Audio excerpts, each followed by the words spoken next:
The whistle of the locomotive pierced the autumn air as it pulled into the station at Truth or Consequences, New Mexico Territory, in 1879. Catherine Owens pressed her face against the grimy train window and felt her heart hammering so hard she thought it might crack her ribs. Her gloved hands trembled as they clutched the worn leather handles of her travel bag. Her mouth had gone completely dry.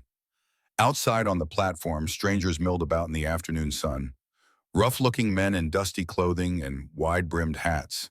Women in practical frontier dresses, their faces weathered by sun and wind. A handful of curious onlookers who had come to see who would disembark from the eastbound train. Somewhere in that crowd stood the man she had agreed to marry, a man she had never met, a man whose face she knew only from a faded photograph sent in correspondence months ago. Catherine had traveled nearly 1,000 miles from her home in Boston. 5 days of constant motion, 5 days of strange beds in strange towns, 5 days of wondering if she had made the worst decision of her entire life. And now, faced with the reality of stepping off this train into this wild and unfamiliar territory, Catherine found herself completely paralyzed with fear. The other passengers filed past her seat. Some nodded politely as they made their way to the exit. A young mother carrying a sleeping infant smiled at Catherine sympathetically. An elderly gentleman tipped his hat. A businessman in a rumpled suit muttered something about finally reaching civilization. Catherine remained rooted to her spot. She smoothed the wrinkles from her navy blue traveling dress with trembling fingers. She had imagined this moment countless times during the long journey west. How she would step confidently onto the platform. How she would recognize her fiancé from his photograph. How they would begin their new life together with a polite handshake and perhaps a shy smile. Now those dreams seemed like foolish fancies, the fantasies of a desperate woman who had no other options. 6 months ago, Catherine had been the beloved daughter of Professor William Owens, a respected literature scholar at Harvard University. They had lived in a comfortable brownstone on Beacon Hill. Not wealthy by Boston standards, but respectable. Catherine had grown up surrounded by books and intellectual conversation. She had attended lectures with her father.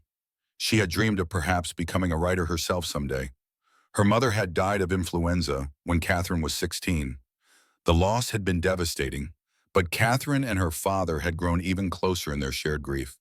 He had encouraged her education when other fathers would have pushed her toward marriage.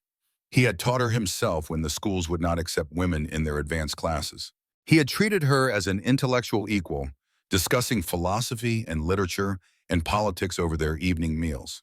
They had been happy, content, safe in their being. Then came the fire. Catherine had been staying with her friend Margaret that January night. A simple sleepover, the kind they had enjoyed since childhood. She remembered laughing over cups of tea and discussing the latest novel they had both read. She remembered the knock on the door at 3 in the morning. She remembered the policeman's face, grave and sympathetic, as he delivered the news that would shatter her world. The fire had started in the kitchen, they said. Perhaps a candle left burning, perhaps embers from the stove. By the time the neighbors noticed the smoke, flames had already engulfed the first floor. Professor Owens had been asleep upstairs. The smoke had likely overcome him before he even woke. They said he did not suffer. Catherine did not believe them. In the weeks that followed, as she sorted through the charred remains of her childhood home, Catherine discovered a truth that shattered what remained of her world. Her father had accumulated massive debts, gambling debts, she later learned, from a card game habit he had hidden from her for years. The brownstone, the furniture, her mother's jewelry, the thousands of books her father had loved almost as much as he loved his daughter, everything had to be sold to satisfy the creditors. At 22 years old, Catherine Owens found herself utterly alone and completely penniless. She had taken work as a shop girl first, standing behind a counter for 12 hours a day, selling ribbons and buttons to wealthy women who looked through her as if she were invisible. The pay was barely enough to cover rent in a tiny room above a butcher shop. Then she had found a position as a companion to Mrs. Harriet Blackwood, a wealthy widow who needed someone to read to her and manage her correspondence. The salary was better, but Mrs. Blackwood treated Catherine like a servant. She criticized her constantly. She made cutting remarks about Catherine's reduced circumstances. She reminded Catherine daily that she was nothing more than a charity case, dependent on the goodness of her betters. And then there was Mrs. Blackwood's nephew, Gerald.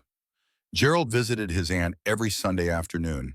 He was handsome in a weak chin sort of way, with pale eyes that lingered too long on Catherine's figure. He found excuses to be alone with her. He made comments that made her skin crawl. One evening he cornered her in the library and suggested that she could improve her circumstances considerably if she were willing to be friendly to him. Catherine had slapped him across the face and fled the room. The next morning, Mrs. Blackwood dismissed her without a reference. It was while searching desperately for new employment that Catherine had seen the advertisement in the newspaper. Established rancher seeks educated and respectable woman of good character for marriage. Passage paid. Respond to August Thornton, truth or consequences, New Mexico territory. Catherine had stared at that advertisement for a long time. Mail order bride. The words conjured images of desperate women and crude frontier men. It was not the future she had imagined for herself. It was not even close to the life her father had wanted for her. But what choice did she have? She had written to this stranger, August Thornton, and he had written back. His letters were surprisingly well written, thoughtful and kind. He spoke of wanting companionship, not just a housekeeper. He described his ranch and the growing town.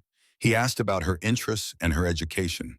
He seemed genuinely interested in her as a person, not just as a potential wife and worker. Over the following months, they had exchanged more than a dozen letters. Catherine had found herself looking forward to his correspondence, enjoying the window it provided into a world so different from her own. August wrote about the vast New Mexico sky and the wild horses he trained. He wrote about his hopes for the future and his dreams of building something lasting. He had sent her a train ticket and promised her a good life. And Catherine, with no other options and nowhere else to turn, had packed her few remaining possessions and boarded a train heading west. Now, 5 days later, she sat frozen in her seat as the last passengers disembarked and the platform began to empty. The conductor walked down the aisle. All passengers for truth or consequences, please disembark now. Train continues to El Paso in 15 minutes. Catherine did not move. She could not move. Every muscle in her body had locked into place. What had she done? What kind of fool traveled 1,000 miles to marry a complete stranger? What kind of desperate woman gambled her entire future on a few sheets of paper and a faded photograph? She should stay on this train, continue on to El Paso, find work there somehow. Anything would be better than stepping off into the unknown, into a dusty frontier town with a ridiculous name, into a life with a man she had never met. The platform outside had nearly emptied now. Catherine could see the station master talking to someone, a tall man in a wide-brimmed hat who kept glancing toward the train with a concerned expression. Catherine's heart lurched. Was that him? Was that August Thornton? She pressed closer to the window, trying to get a better look. The man was tall and broad-shouldered, with a weathered face and a neatly trimmed beard. He looked strong, capable, and even from this distance, she could see the worry in his posture. He was looking for her, waiting for her, and she was too afraid to go to him. August Thornton had been waiting on that platform for nearly an hour before the train arrived. He had risen before dawn that morning, unable to sleep for the anticipation churning in his stomach. He had taken extra care with his appearance, shaving carefully and trimming his beard to a neat line along his jaw. He had polished his boots until they shone. He had worn his best white shirt, the one that Rosalinda had pressed the night before, and his good black vest. At 41 years old, August was not a man given to nervousness. He had seen things that would turn most men's hair white. He had fought in the bloodiest war in American history, watching friends die in his arms at Gettysburg and Antietam. He had carved a ranch out of the New Mexico wilderness with his own 2 hands. He had faced droughts that killed half his herd and winters that froze the ground solid for months. He had confronted outlaws and survived a rattlesnake bite that should have killed him. But today, waiting for a woman he had never met, August felt something unfamiliar stirring in his chest. Hope, anticipation, and yes, if he was being honest with himself, fear. What if she was not what he expected? What if he was not what she expected? What if this whole arrangement was a terrible mistake? When the train finally pulled in with a screech of brakes and a great belch of steam, August straightened his hat and positioned himself where disembarking passengers would be sure to see him. He held the photograph she had sent in his vest pocket, though he had memorized every detail of her face long ago. Catherine Owens, 22 years old, chestnut hair and green eyes. The photograph showed a young woman with a serious expression, but there was something in her eyes that had captured his attention. Intelligence, spirit, and beneath that, a vulnerability that made him want to protect her. The passengers began to disembark. A family with 3 young children, the mother looking exhausted and the father looking relieved. 2 businessmen in rumpled suits, already complaining about the dust. A group of cowboys who had clearly been drinking for most of the journey. An elderly couple moving slowly and carefully down the steps. August scanned each face, his heart beating faster with each passing moment. No young woman from Boston. No one matching the photograph in his pocket. 5 minutes passed. The stream of passengers thinned to a trickle, then stopped altogether. August checked his pocket watch, then compared it against the station clock. The train had arrived on schedule, a rare occurrence. But there was no sign of the woman who was supposed to become his bride. His heart sank. Perhaps she had changed her mind. Perhaps she had never boarded the train in the first place. Perhaps he had been a fool to believe that an educated woman from Boston would actually want to marry a simple rancher in the New Mexico territory. The station master approached, wiping his hands on a rag. "Looking for someone, Mr. Thornton?" "Yes, I was expecting a lady from Boston, Miss Catherine Owens." The station master shrugged. "All the passengers have disembarked. If she was on this train, she would have come off by now." August nodded slowly, trying to hide his disappointment. "Is there any way to check the passenger manifest?" The station master looked uncertain. "Not usually done," but he glanced at the conductor, who was standing nearby checking his papers.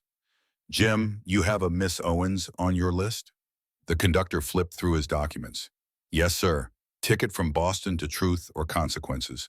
Boarded in Boston, transferred in Chicago, transferred again in Santa Fe." August felt his eyebrows rise. "She is on the train then?" "Must be," the conductor said. "Unless she got off at an earlier stop." August stared at the passenger car. Something in his gut told him she was still aboard. Something told him she had not changed her mind about coming, but rather had lost her courage at the last moment. He knew something about losing courage. He knew something about being paralyzed by fear.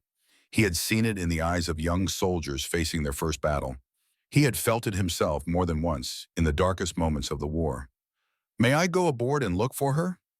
The conductor hesitated. "We are due to continue on to El Paso after we take on water and coal, but I suppose a quick look would not hurt." August nodded his thanks and climbed the steps into the passenger car.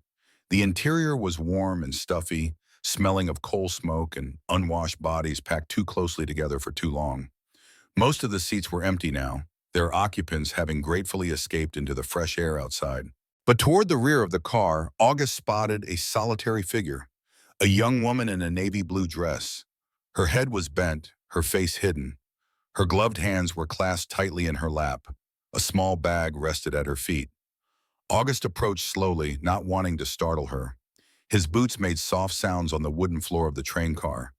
The afternoon sun slanted through the grimy windows, casting bars of golden light across the empty seats. "Miss Owens," he said gently. "Catherine Owens?" The woman's head snapped up, and August found himself looking into the most beautiful green eyes he had ever seen. They were wide with fear, yes, rimmed with exhaustion, but also bright with something else. Recognition, relief, and perhaps, just perhaps, the faintest flicker of hope. She was lovelier than her photograph had suggested. Her face was pale from the long journey, and there were shadows beneath her eyes from too little sleep. But her features were delicate and refined, her chestnut hair neatly pinned beneath a modest bonnet. "Mr. Thornton," she whispered. Her voice was soft but clear, with the cultured accent of the East Coast. August removed his hat, holding it against his chest. "August Thornton." "Yes, ma'am. I have been waiting for you on the platform." He hesitated, noting the way her fingers clutched at the fabric of her skirt, noting the slight tremor in her shoulders, noting the rapid rise and fall of her chest as she struggled to control her breathing. "Is everything all right, Miss Owens?" Catherine swallowed hard. "I am just gathering myself after the long journey." It was not entirely a lie, August thought, but it was not the whole truth either. He studied her face for a long moment. This woman who had traveled 1,000 miles to become his wife. She was terrified. That much was obvious. Terrified of him, perhaps. Terrified of this place. Terrified of the future she had chosen.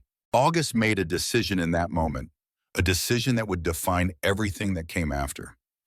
Instead of insisting she leave the train, instead of reminding her of their arrangement and her obligation to fulfill it, August sat down in the empty seat across from hers. "It is a long way from Boston," he acknowledged gently, "and this must all seem very strange to you." Catherine stared at him, clearly confused by his response. "Are you not going to insist that I get off the train?" August shook his head slowly. "Miss Owens, I did not bring you all this way to demand anything of you. I came up here to make sure you were all right, and to tell you that whatever you decide, I will help you." Catherine's eyes filled with tears. "I am not sure I can do this." She gestured vaguely toward the window in the dusty town beyond. "This is all so different from what I am accustomed to. I have never been west of Philadelphia before now, and the idea of marrying a man I have just met." Her voice trailed off into silence. August nodded, his expression understanding rather than disappointed. "What if we change the terms of our arrangement?" "What do you mean?" "You could stay in town at the hotel for a while, get to know the place, get to know the people, and we could get to know each other properly before making any decisions. I would cover your expenses, of course." Catherine stared at him as if he had spoken a foreign language. "You would do that?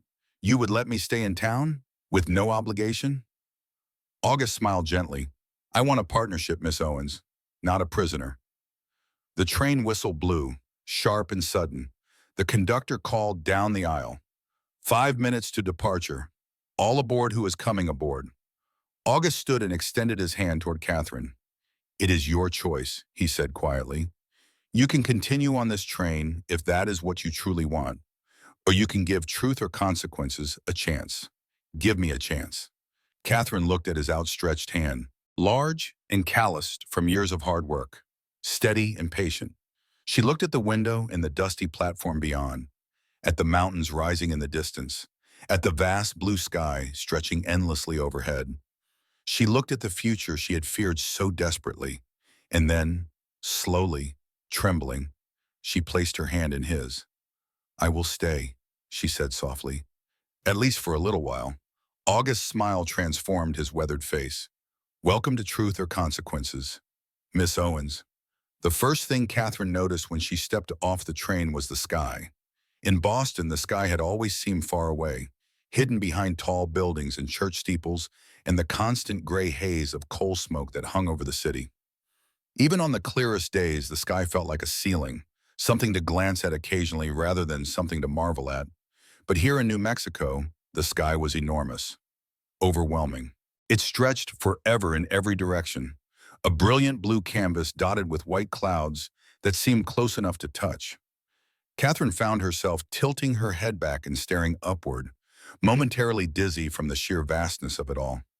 "Quite something, is it not?" August said, following her gaze. "I have lived here for 12 years, and I still catch myself staring sometimes." The second thing Catherine noticed was the heat. Even in late September, with autumn supposedly approaching, the sun beat down with an intensity she had never experienced. Her navy traveling dress, which had seemed perfectly appropriate for a train journey, now felt like a winter coat. Sweat began to gather at her temples and the small of her back. And the third thing she noticed was August Thornton walking beside her, his solid presence somehow making everything else seem less overwhelming. He had retrieved her trunk from the baggage car and hired a porter to wheel it on a small cart behind them. Now he walked at her side, matching his pace to hers, pointing out landmarks as they made their way from the station toward the town proper. The train station was at the eastern edge of town, August explained, a spur line from the main Santa Fe Railroad. It has only been running for about 3 years now, but it has changed everything. Before that, supplies had to come by wagon from Santa Fe, and that could take weeks. Catherine nodded, trying to take in everything at once. The wide main street, unpaved and dusty, with wooden buildings lining both sides. The hitching posts where horses stood swishing their tails at flies. The boardwalks that provided shade and kept pedestrians out of the worst of the mud and dust. The buildings were more substantial than she had expected. Not the rough shanties she had imagined when she thought of frontier towns. There was a general store with bright, painted signs advertising everything from flour to fabric. A bank built of solid brick, with iron bars on the windows. A post office with the American flag flying proudly above its door. Several saloons, their bat-winged doors swinging lazily in the breeze. And at the corner of Main Street, rising 2 stories above its neighbors, was the Grand Hotel. "This is the newest building in town," August explained as they approached it. "Built just last year. It has proper plumbing and hot water from the springs and everything." Catherine almost smiled despite her exhaustion and lingering fear. In Boston, proper plumbing would have been assumed. Here, it was apparently a selling point worth mentioning. The lobby of the Grand Hotel surprised her. It was actually elegant, with polished wooden floors and a crystal chandelier hanging from the high ceiling. Potted plants stood in the corners, and landscape paintings decorated the walls. A thin, balding man in a crisp white shirt and black bow tie stood behind the mahogany reception desk. "Mr. Thornton." The clerk greeted August with obvious respect. "What can I do for you today?" "I need a room for Miss Owens," August replied. "Your best available, please. She will be staying with us for a while." The clerk's eyes widened slightly as he took in Catherine's travel-worn appearance. "Of course, sir. We have a lovely corner room on the second floor. Faces the mountains to the west and catches the morning sun from the east. How long will you be staying with us, Miss Owens?" Catherine glanced at August uncertainly. She had no idea how to answer that question. "Let us start with a week," August suggested smoothly. "We can extend it if needed." The paperwork was completed quickly and efficiently. August paid for the room in advance, waving away Catherine's attempt to protest. The porter brought her trunk upstairs, and August escorted her to her room. He remained respectfully in the doorway as she surveyed her accommodations. He did not attempt to enter, did not assume any familiarity that she had not granted him. The room was surprisingly spacious and comfortable. There was a large bed with a colorful quilt, clearly handmade by someone with considerable skill. A washstand with a porcelain basin and a pitcher of water. A wardrobe of dark wood. A writing desk by one window. And a comfortable armchair positioned by another window, which looked out over the distant mountains. "This is very nice," Catherine said sincerely. August nodded. "I am glad you approve." He hesitated, then continued. "I thought you might like to rest and freshen up after your journey. The train trip is exhausting even for seasoned travelers. Perhaps we could meet for dinner at 6? The hotel dining room is quite good, or there is a cafe down the street that serves excellent food." Dinner would be lovely. Catherine felt some of the tension in her shoulders begin to ease. "The hotel dining room, I think, if that is agreeable. I will come by at 6 then." August turned to leave, then paused. "Miss Owens, I want you to know that I understand your trepidation. This is a big step you have taken, coming all this way to a place so different from your home. I promise you will be safe here and under no obligation that makes you uncomfortable." His sincerity touched something deep inside Catherine, something that had been frozen since the night of the fire. "Thank you, Mr. Thornton. I appreciate your understanding." After he left, Catherine sank onto the edge of the bed and let out a long breath. The springs creaked softly beneath her weight. The silence of the room was almost overwhelming after 5 days of constant train noise. She looked around at her temporary home.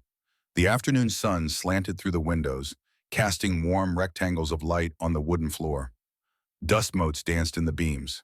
Outside, she could hear the distant sounds of the town going about its business. Horses clopping down the street, men calling to each other, a dog barking somewhere. It was so different from Boston, so foreign, and yet somehow not quite as terrifying as she had expected. Catherine rose and moved to the window overlooking the mountains. They rose in the distance, purple and blue against the enormous sky. Their peaks were sharp and rugged, nothing like the gentle hills of New England. This land was harsh, yes, wild and untamed, but there was also a strange beauty to it that she had not anticipated. Could she make a life here? Could she find happiness with August Thornton, a man who seemed kind, but was still fundamentally a stranger? Catherine had no answers, only questions, and the faintest stirring of something she had almost forgotten how to feel. Hope. That evening, Catherine took extra care with her appearance. She washed away the grime of travel using the water from the pitcher, which was warm and slightly mineral-scented from the local springs. She unpacked her best dress, a simple but elegant garment of deep rose that complemented her fair complexion. She brushed her chestnut hair until it shone and pinned it up carefully, leaving a few soft tendrils to frame her face. At precisely 6 o'clock, a gentle knock sounded at her door. August stood in the hallway, hat in hand. He had also changed his clothing, wearing a clean white shirt and black vest. His hair was damp and neatly combed, and he had trimmed his beard even more carefully than before. The scent of soap and something like pine accompanied him. "Miss Owens," he said with a slight bow, "you look lovely." Catherine felt a blush warm her cheeks. "Thank you, Mr. Thornton, and thank you for your patience earlier. I'm afraid the journey left me rather overwhelmed. No apologies necessary." He offered his arm. "Shall we?" The hotel dining room was surprisingly elegant for a frontier town. White tablecloths covered each table, and small vases of wildflowers added touches of color. Oil lamps cast a warm golden glow over everything, and the smell of roasting meat and fresh bread made Catherine's stomach growl with a hunger she had not realized she felt. Several of the town's residents were already dining, and many nodded or called greetings to August as he escorted Catherine to a table by the window. "You seem to know everyone," Catherine observed as they were seated. August smiled. "It is not a large town, perhaps 800 people in town itself and another few hundred in the surrounding ranches and farms. And I have been here since '67, right after the war. Came west looking for a fresh start, like many men did back then." "You fought in the Civil War?" August nodded. A shadow crossed his features, briefly darkening his blue eyes. "Union Army. Joined up in '63, just after I turned 18. Fought until the end." Catherine sensed the weight of memories behind his words and did not press further. Instead, she asked, "And you established a ranch here afterward?" "Not right away." August's expression brightened as the conversation moved to safer ground. "I worked as a hand on several spreads first, learning the business, understanding the land and the climate and the particular challenges of ranching in this territory. Saved every penny I could. 5 years ago, I was finally able to buy my own place. 160 acres to start with. I have added to it since then." "That is impressive," Catherine said sincerely. "To build something from nothing in such a short time." August shrugged with characteristic modesty. "Hard work and a bit of luck. And good people helping me along the way. My foreman Miguel has been with me almost from the beginning. His wife Rosalinda keeps us all fed and the house in order. I could not have done it without them." Their meals arrived, tender beef with roasted vegetables and fresh bread still warm from the oven. Catherine was surprised by how good it tasted, how different from the bland trained food she had been eating for days. As they ate, August told her about his ranch. 200 head of cattle now, a growing horse breeding operation, fields of hay and corn to feed the livestock through the winter, a solid adobe house that he had built largely with his own hands. In turn, Catherine found herself sharing stories about her journey west, the eccentric characters she had met on the train, the elderly lady who had told her fortune using playing cards, the young boy who had practiced his reading with her during the long hours between stops, the stunning landscapes she had witnessed, the vast prairies and the towering Rocky Mountains. When the conversation turned to how truth or consequences got its unusual name, Catherine found herself laughing for the first time in months.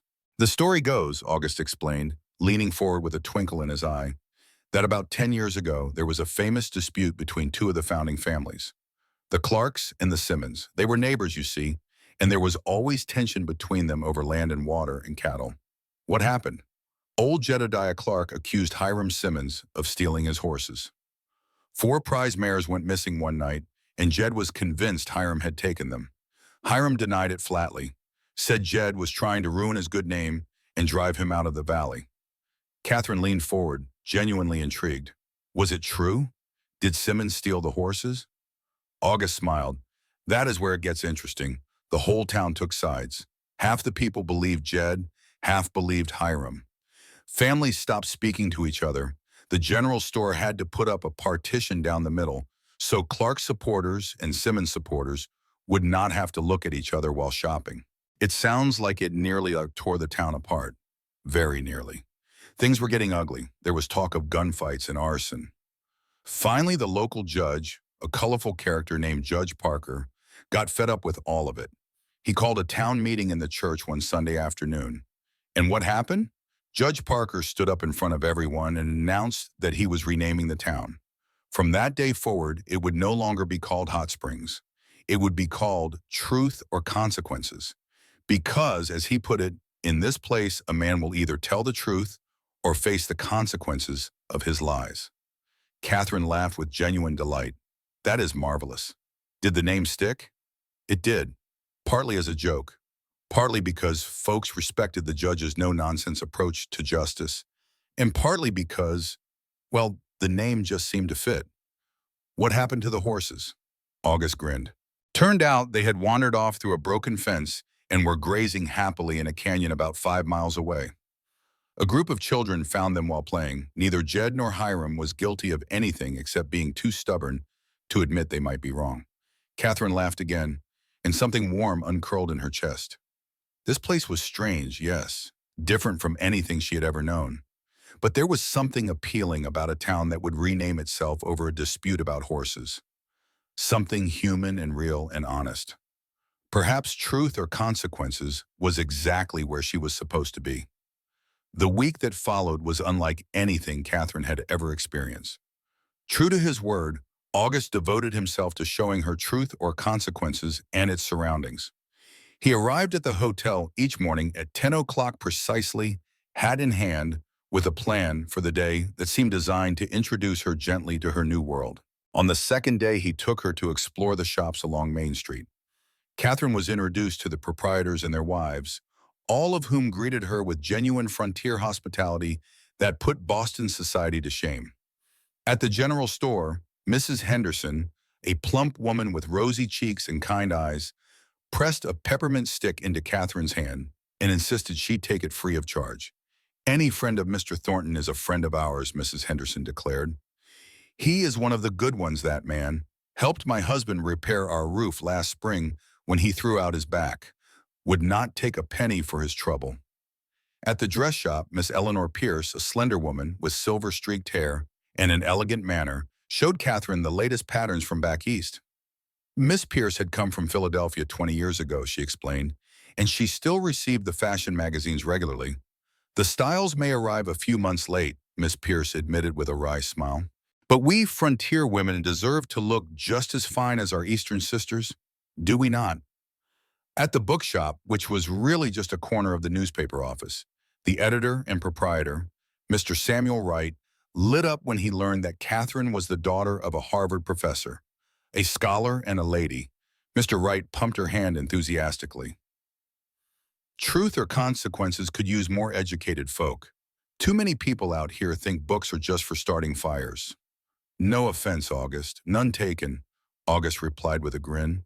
"You know I cannot argue the point. My own library consists of 3 books, and one of them is a seed catalog." Everyone laughed, and Catherine felt some of the tension she had carried for so long begin to ease. These people were genuine, welcoming. Nothing like the cold formality of Boston society or the cruel condescension of Mrs. Blackwood. On the third day, August took her to visit the hot springs for which the town had originally been named. The springs bubbled up from the earth in several locations just outside of town, creating pools of various sizes and temperatures. The water was warm and slightly sulfurous, rich with minerals that local residents claimed had healing properties. "People come from all over the territory to soak in these waters," August explained as they walked along the path between the pools. "The doctor recommends them for rheumatism and joint pain. Some folks say they cure everything from headaches to heartbreak." Catherine watched as elderly residents soaked contentedly in the steaming pools, their faces relaxed with relief. A young mother held her infant in one of the cooler pools, letting the baby splash and gurgle with delight. "It feels like another world," Catherine said softly. "In many ways it is," August agreed. "Different from the East in almost every way. Harsher in some respects, more demanding, but also more honest." "What do you mean by that?" August considered the question carefully, his blue eyes thoughtful. "In the East, people hide behind manners and propriety. They say one thing and mean another. There are layers of pretense that you have to peel back before you know where you really stand with someone." He gestured at the town behind them, the mountains in the distance, the vast sky overhead. Out here, people tend to say exactly what they think. It can be jarring at first, blunt, even rude by Eastern standards. But once you get used to it, you know exactly where you stand with folks. No pretense, no games, just the truth. I would appreciate directness, Catherine said slowly, though I admit Boston society often prizes politeness over honesty. And which do you prefer? Catherine thought about Mrs. Blackwood, with her cutting remarks delivered in the sweetest tones. She thought about Gerald, with his oily compliments and wandering hands. She thought about all the people who had smiled to her face while whispering about her reduced circumstances behind her back. Honesty, she said firmly. Always honesty. August smiled, a warm expression that transformed his weathered features. Then you will fit in just fine here. On the fourth day, August took Catherine to a small gathering at the home of Dr. William Parker and his wife Emma. The Parkers lived in a comfortable house on the edge of town, with a wide porch that looked out over the valley and the mountains beyond. Dr. Parker was a tall, thin man with spectacles and a gentle manner. He had served as a field surgeon during the war, August explained quietly as they approached the house, and had come west afterwards seeking a quieter life. He had been Truth or Consequence's only doctor for nearly 15 years. But it was Emma Parker who truly captured Catherine's attention. Emma was perhaps 50 years old, with silver hair pinned elegantly atop her head and sharp blue eyes that seemed to see everything. She had come west with her husband as a young bride, she explained, and had never once regretted leaving Philadelphia behind. The West suits certain women, Emma said as she served tea in delicate china cups that seemed incongruous in this frontier setting. Women who want to be more than decorative. Women who have minds and opinions and the courage to use them. She fixed Catherine with an appraising look. I suspect you are one of those women, Miss Owens. Catherine felt herself flush with pleasure at the compliment. Mrs. Parker, I am not sure I have proven myself courageous in any way. Emma laughed, a warm, genuine sound. You traveled 1,000 miles alone to marry a stranger in a territory you had never seen. That takes more courage than most people possess in a lifetime. Do not sell yourself short, my dear. The conversation that followed was the most intellectually stimulating Catherine had enjoyed since her father's death. Emma was well-read and opinionated, with thoughts on politics, literature, women's suffrage, and a dozen other topics that would have scandalized proper Boston society. You must come to our ladies' reading circle, Emma insisted as Catherine and August prepared to leave. We meet every Wednesday afternoon. It is not quite a Boston salon, but we do our best to exercise our minds as well as our fingers. I would be honored, Catherine replied, feeling for the first time that she might actually find intellectual companionship in this dusty frontier town. On the fifth day, something unexpected happened. A neighbor of the hotel owner, a worried-looking woman named Mrs. Martinez, approached Catherine in the lobby. She had heard, she explained haltingly, that Catherine was an educated lady from back east. A teacher, perhaps. I have some experience with teaching, Catherine acknowledged carefully. My father was a professor. He taught me, and I helped him with his students sometimes. Mrs. Martinez's face lit up with hope. It is my son, Thomas.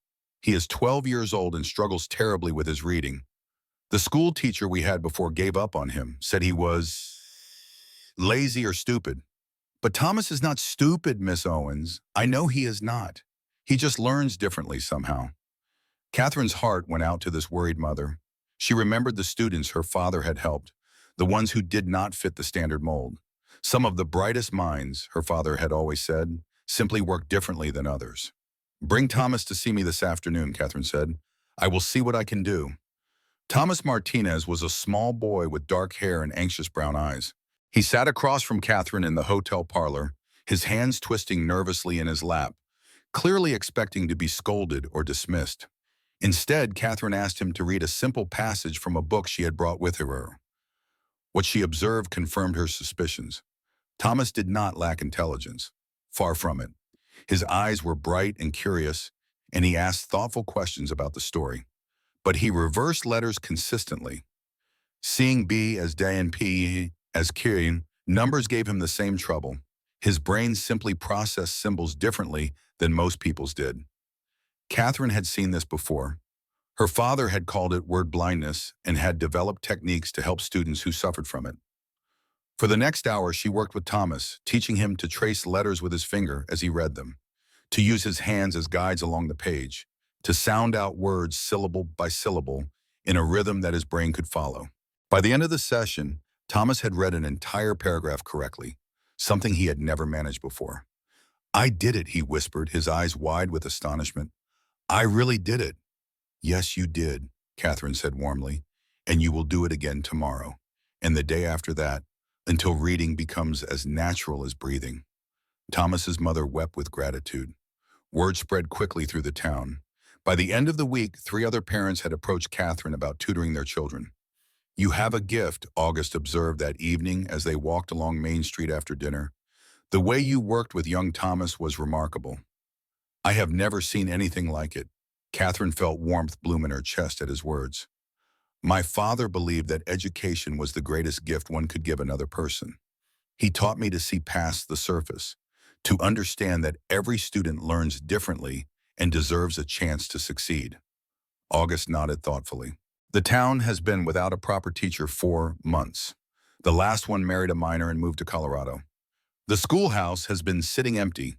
If you decided to stay, you would have no shortage of students." Catherine looked at him sharply. "You are already thinking about what I would do if I stayed." August met her gaze steadily. "I am always thinking about you staying, Catherine, but only if that is what you want. I will not pressure you. I made that promise, and I intend to keep it."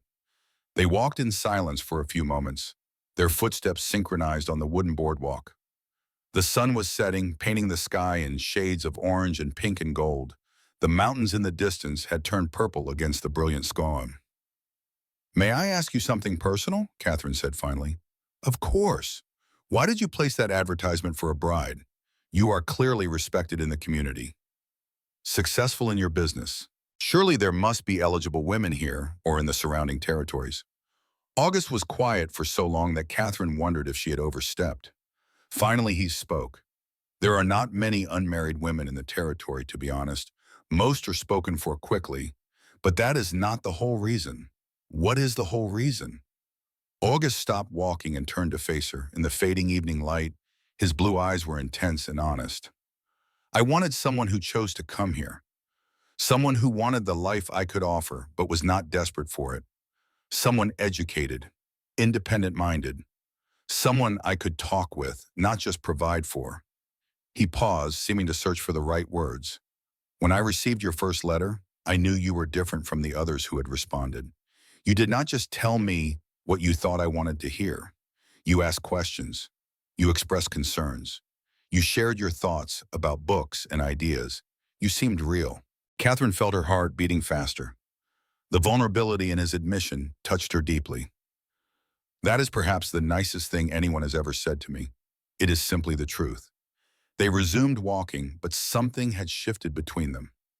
A barrier had fallen, replaced by something warmer. Something that felt like the beginning of trust. On the 7th day, August arrived at the hotel with a different expression on his face. More serious, more nervous. "I thought we might ride out to see the ranch today," he suggested. "If you are willing, it seems only fair that you should see where I live before making any decisions about your future." Catherine felt a flutter of anxiety mixed with anticipation. "Yes, I would like that very much." August had brought a horse for her, a gentle chestnut mare with a smooth gait. "Her name is Bella," he explained as he helped Catherine into the saddle. "She is one of the calmest horses I have ever trained. She will take good care of you." Catherine had ridden occasionally in the parks of Boston, but never for any significant distance. The side saddle felt strange, and she gripped the reins tighter than necessary. But Bella lived up to August's description, moving with a steady, reassuring rhythm that soon put Catherine at ease. After adjusting her stirrups and making sure she was comfortable, August swung up onto his own horse, a sturdy bay gelding named Thunder. Together they rode out of town and into the open country beyond. And that was when Catherine truly saw New Mexico for the first time.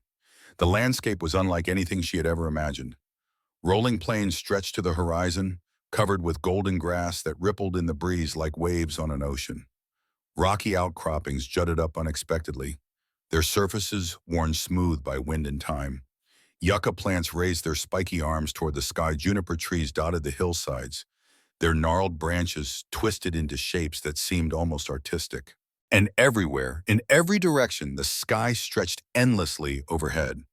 Blue upon blue, so vast and deep that Catherine felt she might fall upward into it if she were not careful. "It is vast," she breathed, her voice hushed with wonder. "Too vast?" August asked, watching her carefully. Catherine considered the question. A week ago, perhaps even yesterday, she might have said yes. The openness had frightened her, made her feel small and insignificant. She had longed for the familiar confines of city streets, the comfort of walls and ceilings and boundaries. But something had shifted inside her over these past 7 days. The very openness that had initially frightened her now felt like possibility, like freedom, like the chance to become someone new. "No," she said, surprising herself with the certainty in her voice.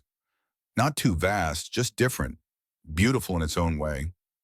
August smiled, a genuine expression that reached his eyes and transformed his weathered features. "That is exactly how I felt when I first came here. Like I could breathe properly for the first time in my life. Like there was finally room enough for all the feelings I had been carrying." They rode for about an hour, following a well-worn trail that wound through the hills. August pointed out landmarks along the way. The old oak tree where he had taken shelter during his first thunderstorm in the territory. The spring where the wild horses came to drink at dawn. The ridge where he had once spotted a mountain lion watching him with golden eyes. Then they crested a gentle rise, and Catherine gasped. Below them stretched a green valley, lush and verdant compared to the surrounding landscape. A creek wound through it like a silver ribbon, its banks lined with cottonwood trees whose leaves had turned gold in the autumn light. The water sparkled and glittered in the afternoon sun. Nestled in the heart of the valley was a ranch house of adobe and timber. It was larger than Catherine had expected, a one-story structure built in an L shape, with a covered porch wrapping around two sides. The thick adobe walls were whitewashed and gleaming. Colorful flowers grew in planters along the porch, adding splashes of red and yellow and purple. Around the house, she could see several outbuildings, barns and stables and storage sheds, corrals where horses moved lazily in the sun, pastures where cattle grazed on the rich grass, fields that had been harvested for the season, their stubble golden in the light. Smoke curled from the chimney of the main house.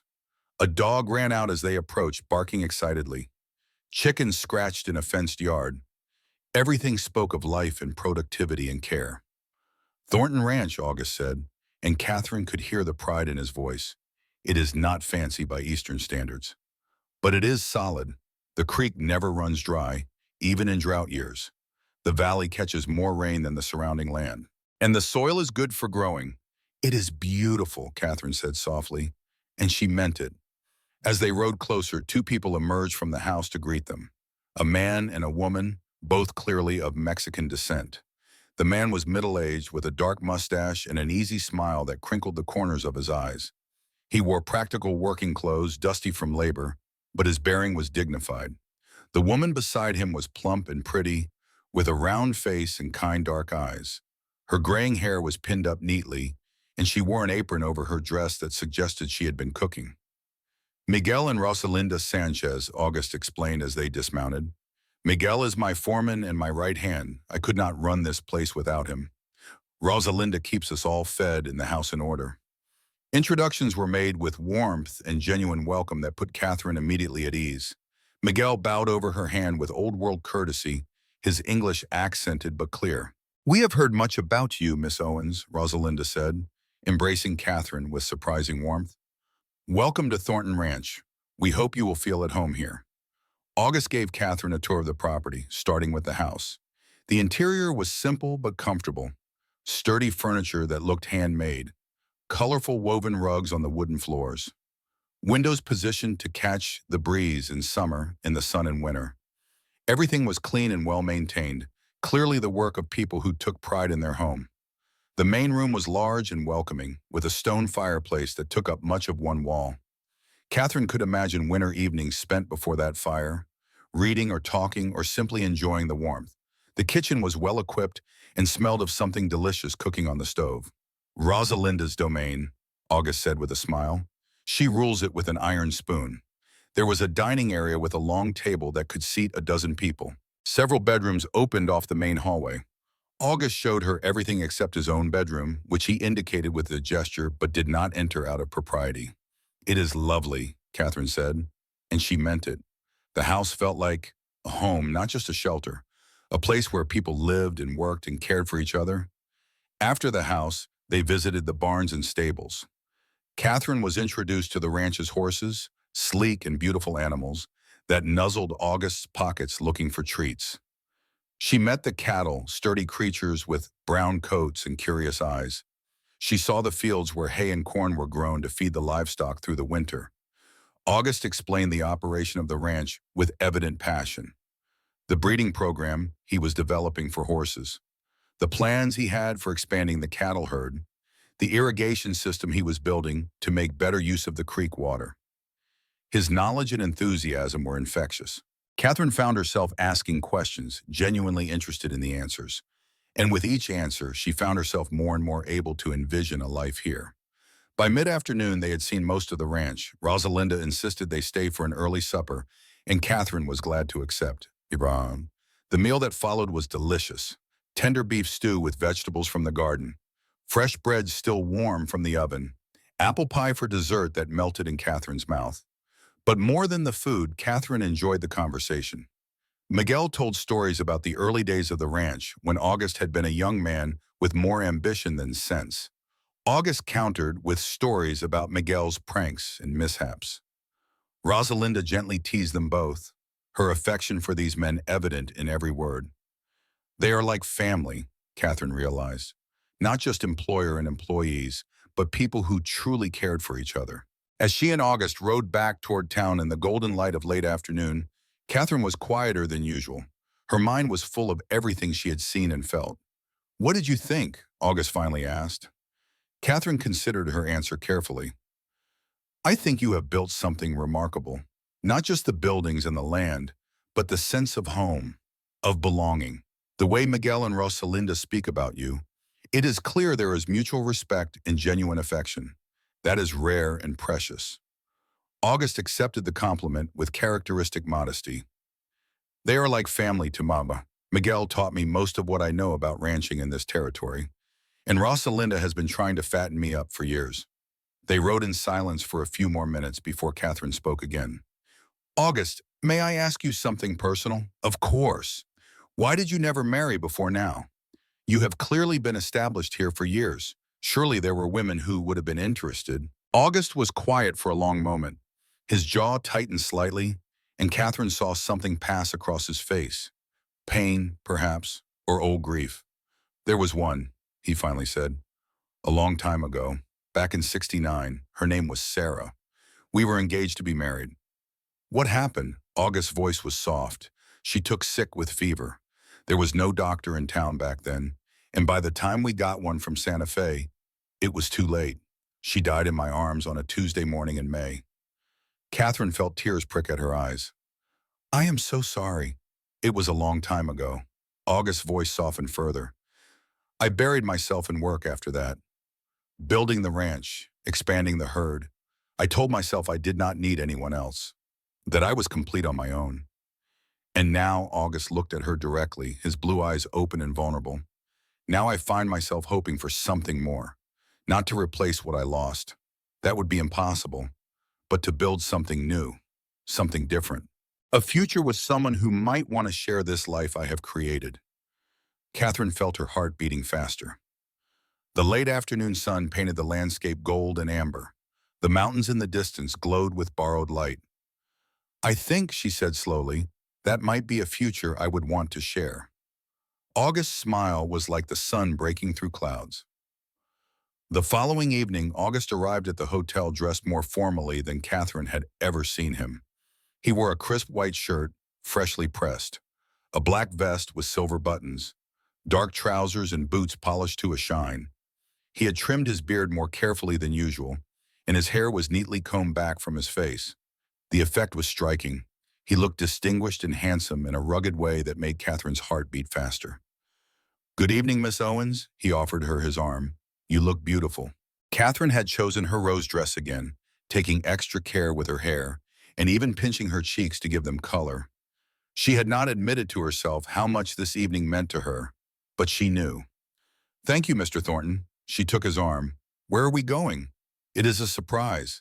He escorted her not to the hotel dining room as she had expected, but down Main Street to a small establishment she had not noticed before.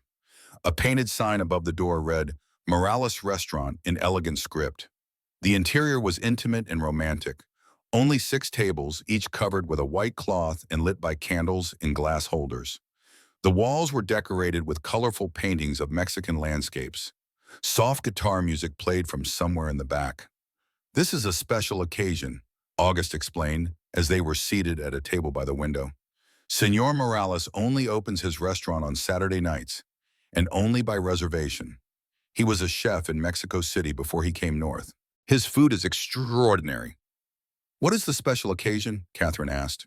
Though she suspected she already knew, August smiled mysteriously. "You will see." The meal that followed was indeed extraordinary. Course after course of dishes Catherine had never tasted before. Tender beef in a rich sauce flavored with chilies and chocolate. Roasted vegetables seasoned with unfamiliar but delicious spices. Fresh tortillas that seemed to melt on her tongue. And finally, a dessert of flan, creamy and sweet, that was perhaps the most delicious thing she had ever eaten. Throughout the meal, their conversation flowed more easily than ever before. They discovered that they both loved the novels of Charles Dickens, though they disagreed about which was his best work. August favored Great Expectations, while Catherine argued passionately for A Tale of Two Cities. They talked about music and discovered they both played piano, though August admitted he had not touched a keyboard in years. Catherine promised to play for him someday. They talked about their childhoods. August's strict but loving parents on their small farm in Ohio. Catherine's intellectual household in Boston, where books and ideas mattered more than money or social standing. They talked about their losses. August's Sarah, the girl he had loved and lost so young. Catherine's father, the brilliant man who had raised her to think for herself and then left her too soon. As coffee was served after the meal, August's manner grew more serious. He set down his cup and looked at Catherine with an intensity that made her breath catch. "Catherine, I have greatly enjoyed these days we have spent together. Getting to know you has been wonderful. More than wonderful. You are everything your letters suggested and so much more. Intelligent, courageous, kind, beautiful." Catherine felt her cheeks warm at his words. "Thank you, August. I have enjoyed our time together as well, more than I ever expected to." August reached across the table, his hand open in invitation. Palm up, waiting. After a moment's hesitation, Catherine placed her hand in his. His fingers were warm and calloused from years of hard work, but his touch was gentle, almost reverent. "I know this is not what either of us expected when you first answered my advertisement," he said. "The circumstances are unusual, but I find myself hoping that you might consider staying. Not because of our original arrangement, but because perhaps you have found something here worth staying for." His blue eyes held hers, open and vulnerable, hopeful and afraid. Catherine felt her heart racing. The past week had changed her in ways she had not anticipated. The fear that had paralyzed her on the train had given way to something else entirely. A growing affection for this good, honest man. A genuine connection to this community that had welcomed her so warmly. A sense that perhaps finally she had found a place where she truly belonged. "I have found something worth staying for," she said softly. Or rather, someone. The smile that broke across August's face was like watching the sun rise over the mountains. Brilliant and warm and full of joy. "Then would you consider a new arrangement between us? Not as a mail-order bride, fulfilling a contract, but as Catherine Owens and August Thornton, two people getting to know each other properly, with the possibility of a future together, if that is what we both want." "Yes," Catherine said, her voice stronger now. "Yes, August. I would like that very much." August's thumb traced gentle circles on the back of her hand. "There is a small house in town that belongs to the widow Johnson. She is moving to Santa Fe to live with her daughter next month and is looking to rent the place. It would give you independence, a place of your own while we court properly. I would cover the rent, of course." The thoughtfulness of the suggestion touched Catherine deeply. He was offering her freedom and security at the same time, the chance to be part of the community on her own terms, the opportunity to build her own life here.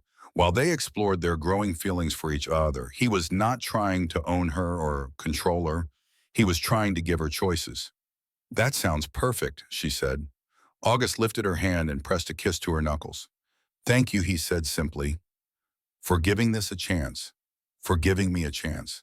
The weeks that followed were some of the happiest of Catherine's life.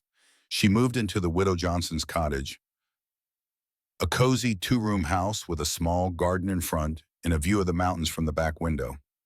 The widow, a cheerful woman in her 70s, left behind some furniture and dishes, and Catherine quickly made the place her own. She hung curtains that she sewed herself. She planted flowers in the window boxes. She arranged her few books on a small shelf by the fireplace. And for the first time since her father's death, she felt like she had a home. The people of Truth or Consequences welcomed her warmly. The women's reading circle that Emma Parker had mentioned turned out to meet every Wednesday, and Catherine was invited to join almost immediately. The group consisted of about a dozen women of various ages and backgrounds, all united by their love of books and ideas. Catherine found intellectual companionship she had not expected to find on the frontier. Emma Parker became a particularly close friend, her sharp wit and progressive views a constant delight. Rosalinda Sanchez often joined them, contributing perspectives from her Mexican heritage that enriched every discussion. The town school board approached Catherine within 2 weeks of her arrival. The schoolhouse had been sitting empty for months, they explained. The previous teacher had left. Would she be willing to take over? Catherine accepted gladly. She threw herself into the work with a passion she had not felt since before her father's death. She organized the schoolhouse, ordered new supplies, and began teaching children ranging in age from 6 to 16. Her methods were unconventional by frontier standards. She encouraged questions rather than rote memorization. She tailored her instruction to each student's strengths and weaknesses. She brought in books and newspapers and maps, determined to open her students' minds to the wider world. The children adored her, the parents were grateful, and Catherine found a purpose that filled the empty places in her heart. Throughout these weeks, August courted her properly. He called at her cottage for scheduled visits, always respecting her privacy and independence. He took her on drives through the countryside in his wagon, showing her the beauties of the territory he had grown to love. He escorted her to church every Sunday and to every community event that arose. Their feelings for each other deepened with every passing day. Catherine discovered that beneath August's reserved exterior lay a man of deep emotions, thoughtful intellect, and unexpected tenderness. He brought her wildflowers from the prairie, arriving at her door with fistfuls of purple sage and yellow desert marigolds. He sought out books he thought she might enjoy, even riding to Santa Fe to find a volume of poetry she had mentioned wanting to read. Most importantly, he listened, really listened. When she spoke, his attention was complete and genuine. He asked questions. He remembered details. He cared about what she thought and felt in a way that few men ever had. For his part, August marveled at Catherine's adaptability and spirit. The frightened woman who had been too terrified to leave the train had transformed into someone confident and capable. She had embraced the challenges of frontier life with determination and grace. She had won over even the most skeptical townspeople with her warmth and intelligence. By the time winter settled over the territory, bringing crisp nights and occasional snow flurries, Catherine had become an integral part of Truth or Consequences. And somewhere along the way, without quite realizing when it happened, she had fallen completely in love with August Thornton. One crisp December evening, August arrived at Catherine's cottage with an invitation that made her heart race. "Christmas is coming," he said as they sat together before her fireplace. The flames crackled and popped, casting dancing shadows on the walls. "I would like to invite you to spend the holiday at the ranch." He shifted slightly in his chair, looking more nervous than Catherine had ever seen him. "Miguel and Rosalinda always prepare a wonderful feast. The hands who do not go home to their families join us. Emma and Dr. Parker usually come out as well. It is a tradition of sorts." Catherine felt warmth spread through her chest at the invitation. "That sounds lovely." August hesitated. "It would mean staying overnight. We have plenty of room, of course, and Rosalinda would be there as a chaperone. But I understand if you think it improper." "I would love to come," Catherine said, reaching out to touch his hand. "It sounds wonderful." The relief in his smile told her how much her acceptance meant to him. The days leading up to Christmas were filled with activity. The town came alive with preparations for the holiday. Merchants decorated their storefronts with pine boughs and red ribbons. The church organized a pageant featuring the local children. The ladies of the reading circle arranged a gift exchange and a special dinner for the elderly and infirm. Catherine threw herself into the festivities. She helped organize the school Christmas program, working with her students to prepare songs and recitations. She baked cookies using Rosalinda's recipes, filling her small cottage with the scent of cinnamon and ginger.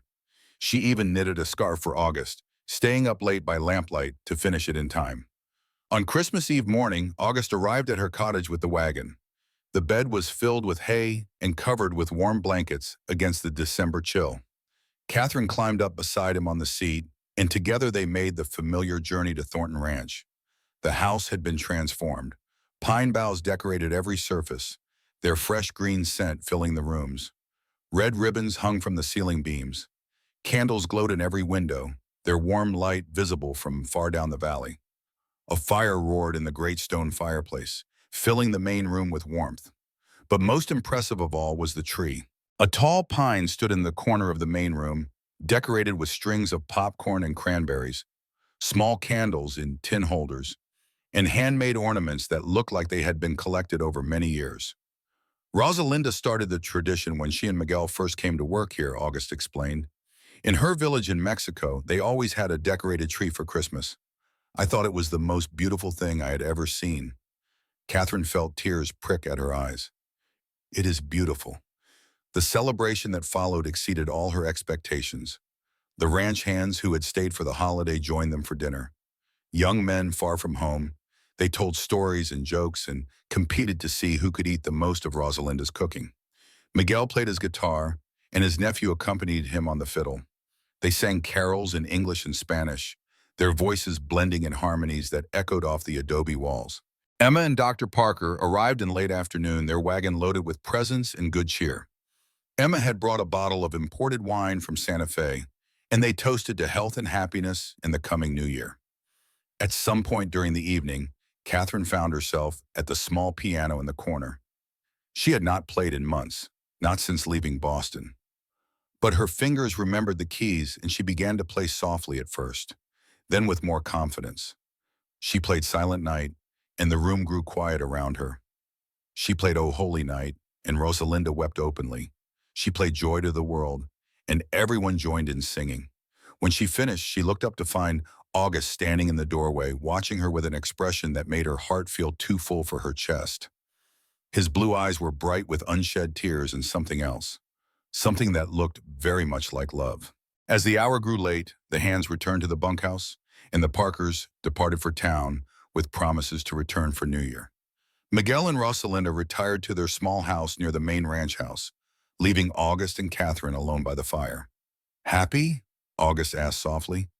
The firelight played across his features, softening the lines of his face. "Very," Catherine replied. "This has been the most wonderful Christmas I can remember, even better than your Christmases in Boston." Catherine considered the question seriously. In Boston, everything had been formal, prescribed, beautiful but somehow hollow.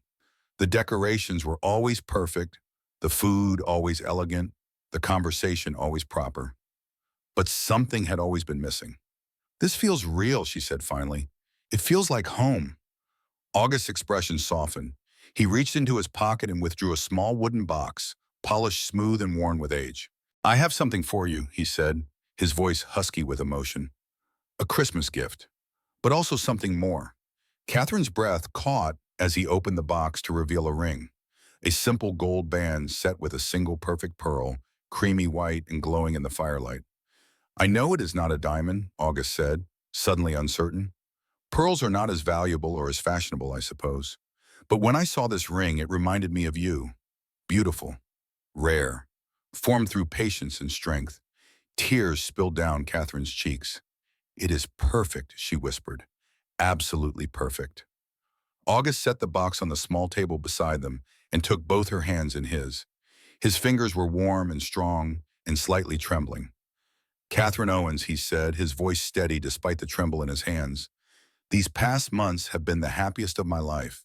You have brought joy and light into my world in ways I never imagined possible. I love you, your mind, your spirit, your heart, everything about you. He paused, swallowing hard. Would you do me the great honor of becoming my wife? The words that had once filled Catherine with terror now filled her with joy beyond measure. She thought of the frightened woman who had been too scared to leave the train. She thought of all the pain and loss that had led her to this moment. And she thought of this good, patient man who had climbed aboard and waited until she was ready. Yes, she said, her voice clear and strong. Yes, August Thornton, I will marry you. His smile was radiant, transforming his weathered features with pure joy. He slipped the ring onto her finger with trembling hands, then drew her into his arms. Their first kiss was tender and sweet, a promise sealed. Their second was deeper, more passionate, a hint of the life they would build together. When they finally drew apart, both were breathing hard, their foreheads touching in the firelight. I love you, Catherine whispered. I did not expect to. I did not even know if I was capable of love anymore after everything I had lost. But I love you, August, completely. He kissed her again, gently this time. Best Christmas present I have ever received, he murmured against her lips. They were married on a bright spring day in April of 1880, with the entire town turning out to celebrate. The ceremony was held in the small white church on the hill, its windows thrown open to let in the warm spring breeze. Emma Parker served as matron of honor, and Miguel Sanchez stood as August's best man. Catherine wore a gown of ivory satin that she and Rosalinda had worked on together through the long winter months. Lace from her mother's wedding dress, salvaged from the fire by a thoughtful neighbor, had been incorporated into the bodice. As she walked down the aisle toward August, Catherine thought of her father. She imagined him walking beside her, his hand steady on her arm. She imagined his smile, proud and loving. She knew he would have approved of this man, this place, this life she had chosen. August waited at the altar, his blue eyes bright with joy and unshed tears. He took her hand when she reached him and held it tightly, as if he never intended to let go. The vows they exchanged were simple and sincere: to love and honor, to cherish and protect, in sickness and in health, for richer or for poorer, until death parted them. When the preacher pronounced them husband and wife, August kissed her with all the love he had been holding back for months. The congregation cheered. Church bells rang, and Catherine Owens became Catherine Thornton. The reception was held at the ranch under the cottonwood trees. Tables had been set up on the grass, loaded with food that Rosalinda and half the women in town had prepared. There was dancing and feasting and laughter that lasted well into the night. And when the guests finally departed and August and Catherine were alone in the house that was now their home, he took her in his arms and held her close. "Welcome home, Mrs. Thornton," he said softly. "Home," Catherine repeated. The word had never sounded so sweet. The years that followed brought both joy and challenge to August and Catherine Thornton. In the spring of 1882, their first child was born, a son they named James William Thornton after both their fathers. Catherine's labor began on a warm May morning and continued through the night. By the following dawn, she was exhausted, her strength nearly spent. Dr. Parker worked tirelessly, his face grave with concern. Rosalinda moved efficiently around the room, preparing cloths and water and whatever else might be needed. August paced the porch outside, wearing a path in the wooden boards. Every scream from within the house drove a knife through his heart.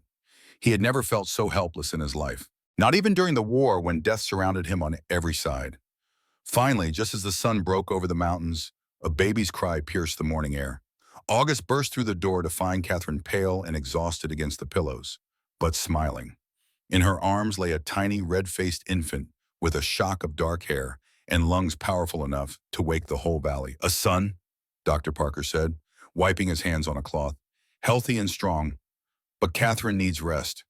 The birth was difficult. The joy of James's arrival was quickly shadowed by fear. Catherine developed a fever that night, her temperature climbing dangerously high. For 3 terrible days, August barely left her side. He bathed her burning forehead with cool cloths. He held her hand through the worst of the chills and sweats. He prayed to a God he had not spoken to since the war. Rosalinda took charge of the newborn, feeding him goat's milk when Catherine was too ill to nurse. The baby thrived despite the circumstances, his cries a constant reminder of what August stood to lose if Catherine did not recover. On the fourth morning, the fever broke. August was dozing in the chair beside the bed when he felt Catherine's hand touch his cheek. He opened his eyes to find her looking at him, her green eyes clear for the first time in days. "I am still here," she whispered. August wept. He gathered her gently in his arms and wept like a child, all the fear and tension of the past days pouring out of him. "I thought I might lose you both," he confessed, his voice rough. "I have never been so frightened in my life, not even during the war." Catherine stroked his hair with a weak hand. "It would take more than childbed fever to separate me from my family. We have too much life ahead of us." She was right. The years that followed proved it. Elizabeth Rose was born in 1884, a golden-haired girl with her mother's green eyes and her father's stubborn determination. Thomas Henry followed in 1887, a quiet boy with a gift for understanding animals that bordered on the miraculous. The ranch prospered. August added to the land year by year until Thornton Ranch encompassed nearly 500 acres of prime grazing land. The cattle herd grew to 300 head. The horse breeding program became renowned throughout the territory. Catherine continued to teach, reducing her hours as her family grew, but never abandoning the students who depended on her. She transformed the small schoolhouse into one of the finest educational institutions in New Mexico territory. Students came from miles around to study with her. Then, in 1890, trouble arrived. His name was Wesley Hamilton, a wealthy cattle baron from Philadelphia with political connections and an appetite for land that bordered on obsession. He arrived in Truth or Consequences in early spring, flanked by lawyers and hired guns, with a plan to dominate the entire valley. Hamilton wanted water. Specifically, he wanted control of the creek that ran through Thornton Ranch, the same creek that had made August's land so valuable, the same creek that sustained his cattle and crops and made his ranch the thriving operation it had become. Hamilton claimed that ancient Spanish colonial documents gave him rights to the water. He produced papers that his lawyers said proved the creek belonged to whoever controlled the land downstream, land that Hamilton had recently purchased at an inflated price. "It is all lies," August told Catherine one evening after a tense meeting with Hamilton's representatives. "The water rights have always belonged to this land. My deed says so plainly." "But Hamilton has money and influence," Catherine said quietly. "The territorial governor is his cousin by marriage, and he has hired lawyers from Santa Fe who specialize in land disputes." August's jaw tightened. "I will not let him steal what is rightfully ours, what we have built together." The conflict escalated quickly. Hamilton's men began constructing a dam upstream that would divert water away from Thornton land. August confronted them, backed by Miguel and two of his most trusted hands. Words were exchanged, then threats. Guns were drawn on both sides. Only the timely arrival of the territorial marshal prevented bloodshed. But the battle had only begun. Hamilton filed suit in territorial court, claiming water rights based on his forged documents.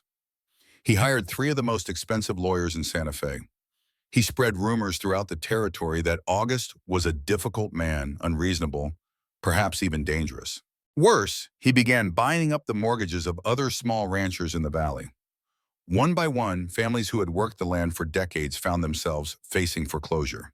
Hamilton offered to buy their land at pennies on the dollar, and many had no choice but to accept. The legal fight dragged on for months, consuming much of the Thornton savings and forcing them to delay planned improvements to the ranch. Catherine reduced her teaching to 1 day a week so she could dedicate more time to researching water rights laws and corresponding with the potential allies. The strain showed on both of them. August grew quieter and more withdrawn, the worry lines on his face deepening daily. Catherine lost weight and often worked late into the night by lamplight, poring over legal documents and writing letters.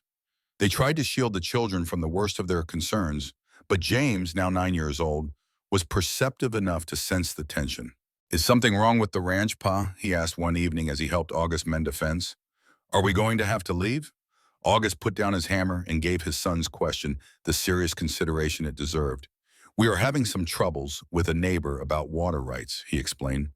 "It is complicated grown-up business, but your mother and I are doing everything we can to resolve it."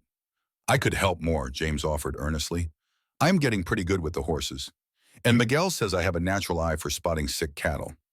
August felt a swell of pride mixed with sadness that his son felt the need to take on adult worries. You are already a big help, son. The best thing you can do right now is keep up with your study. Get your studies, be a good brother to Elizabeth and Thomas. Your mother and I will handle the rest. Late one night, as they lay in bed after another exhausting day, August finally voiced the fear that had been haunting him for months. We could lose everything, he confessed.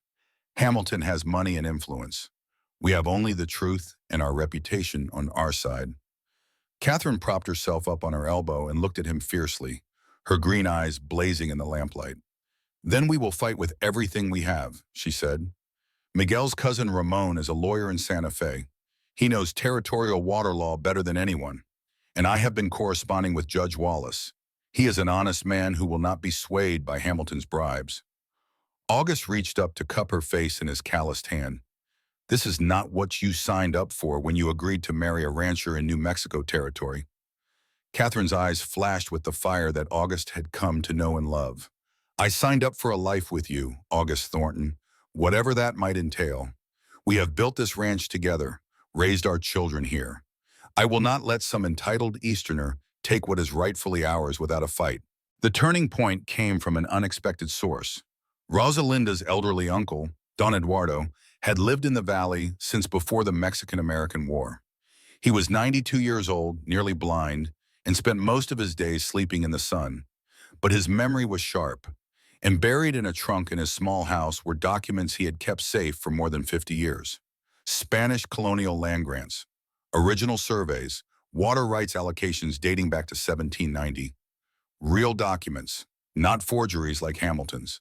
Documents that established the water rights of the creek in a way that clearly favored Thornton Ranch's claim. Combined with Ramon's skillful legal work and the testimony of several long-established families who remembered the original boundaries, the evidence convinced the territorial court to rule in August's favor. Hamilton's forged documents were exposed. His lawyers were discredited. His claim to the water was denied. Furious at the defeat and facing potential criminal charges for fraud, Wesley Hamilton sold his holdings and fled back east. The valley returned to peace. That night, as the family gathered around the dinner table with Miguel and Rosalinda and Don Eduardo and all the friends and neighbors who had stood by them, Catherine looked around at the faces she loved. We may be land poor for a while, August said quietly, taking her hand under the table, but we have something Hamilton could never buy with all his money. What is that? A home. Not just a house or land, but a true home. People who care for us, children we can be proud of, work that matters. And each other, Catherine added softly. Always, August promised. Forever and always. The decades that followed were kinder to August and Catherine Thornton. New Mexico achieved statehood in 1912, an event celebrated throughout the territory that was no longer a territory. In Truth or Consequences, Catherine served as chair of the Statehood Celebration Committee, organizing parades and speeches and fireworks that lit up the desert sky. The town had grown considerably by then. The rough frontier settlement, where Catherine had arrived as a frightened young bride, had transformed into a thriving community. There was a proper hospital now, built with donations from local families, where their daughter Elizabeth served as one of 3 physicians. Their children had flourished, or growing. James had married Emma Parker's niece Caroline and taken over management of Thornton Ranch. Under his leadership, the operation had expanded further, incorporating new techniques and technologies while honoring the traditions his father had established. Elizabeth had completed medical school in Denver, one of only 3 women in her class, and returned home to serve the community that had raised her. She had married a fellow physician named David, and together they worked to bring modern medicine to the New Mexico frontier. Thomas, the quiet one, had established the Thornton Agricultural Trust, using his business acumen to help small farmers and ranchers secure fair loans. He had married a school teacher named Sarah, and they had 4 children who filled their home with laughter. By 1927, August and Catherine had 18 descendants, children, grandchildren, and great-grandchildren who carried forward the legacy they had begun nearly 50 years before on a train platform in a town with an unusual name.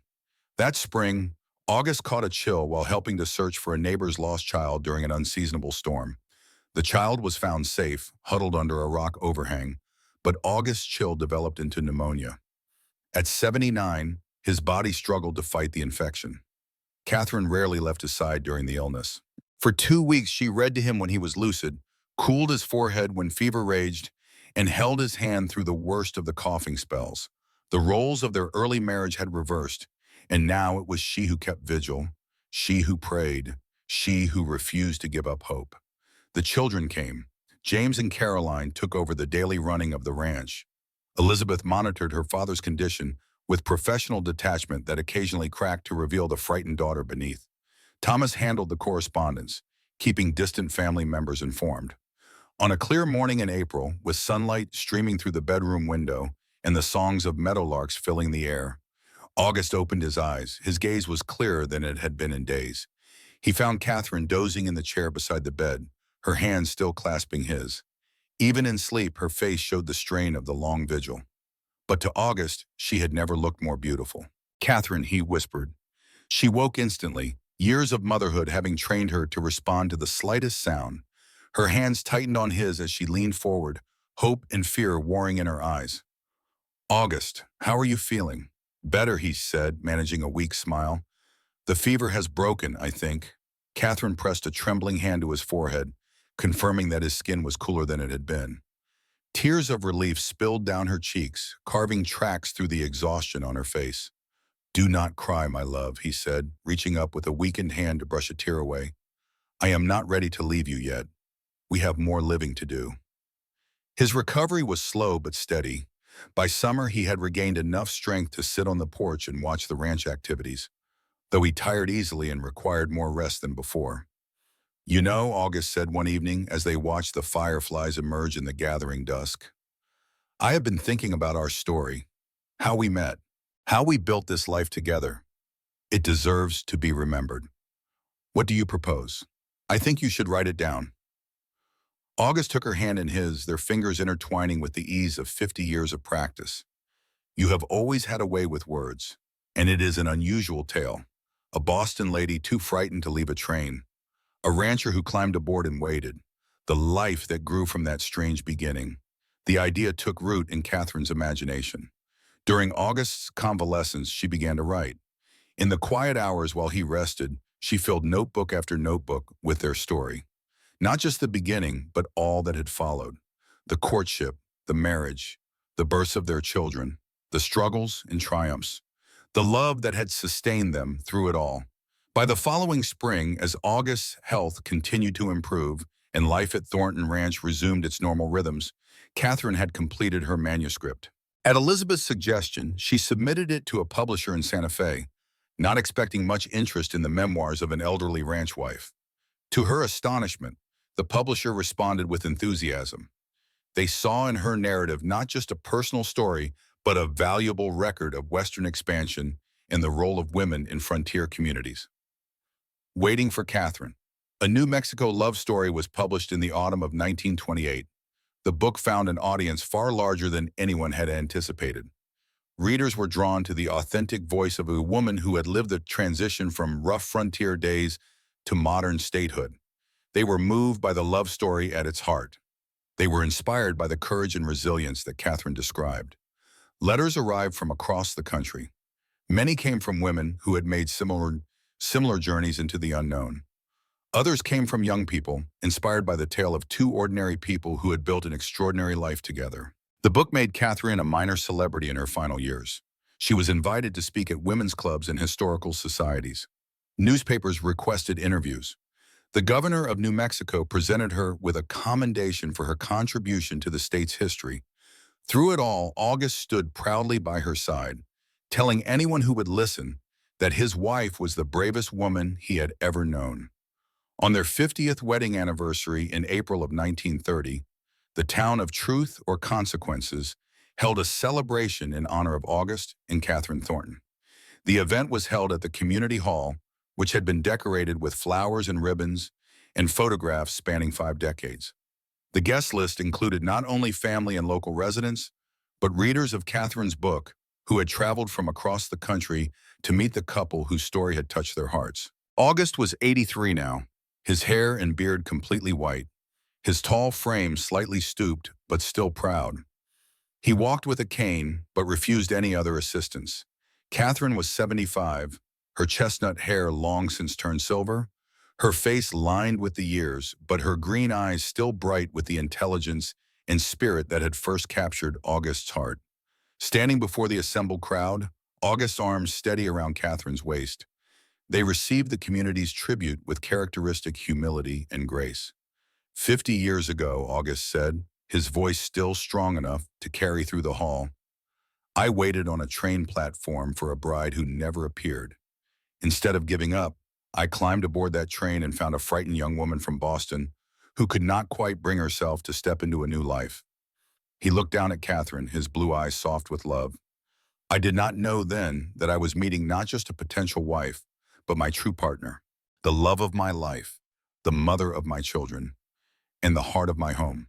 Catherine's eyes shone with tears as she took up the thread of their story.